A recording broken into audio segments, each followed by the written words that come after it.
शक्तीपीठ महामार्गाच्या विरोधात लातूरमधले शेतकरी सुद्धा अत्यंत आक्रमक झालेले आहेत। शक्तीपीठ महामार्ग तत्काळ रद्द करावा अशी या शेतकऱ्यांनी मागणी केलेली आहे। लातूर जिल्ह्यातल्या शेतकऱ्यांनी या संदर्भात धरणे आंदोलन सुद्धा केलंय।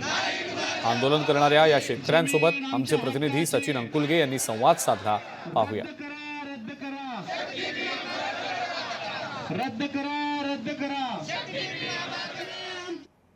राज्यातल्या 12 जिल्ह्यातून जाणारा शक्तीपीठ महामार्ग या ठिकाणी लातूर जिल्ह्यातून या ठिकाणी जाणारा आहे। त्यासाठी आता शेतकऱ्यांमधून या शक्तीपीठ महामार्गाला जो आहे तो मोठ्या प्रमाणामध्ये विरोध केला जातोय। आणि आज जर पाहायला गेलं तर या ठिकाणी तहसील कार्यालयाच्या समोर या ठिकाणी शेतकरी जे आहेत ते एक दिवसीय धरणे आंदोलनाला या ठिकाणी बसलेले आहेत।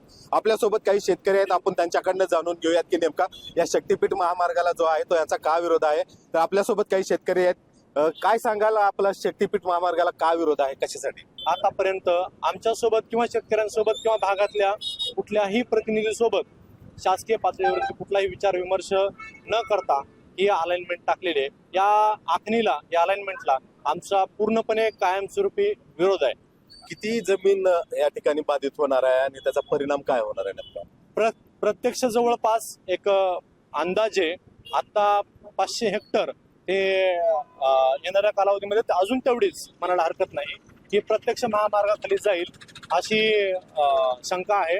आणि त्याच्या आजूबाजूला त्याच्या दुप्पट ते तिप्पट जमीन जवळपास या महामार्गामुळे प्रभावित होणार आहे। त्याचा फटका शेतकऱ्यांना मोठ्या प्रमाणात बसणार आहे। ते शक्तीपीठ महामार्गाची उंची ही किमान 15 फूट 20 फूट आहे आणि ही 20 फूट उंची असल्यामुळं त्याला पलीकडच्या बाजूला जाण्यास, राहिलेल्या जमिनीत जाण्यासाठी शेतकऱ्यांना रस्ता नाही।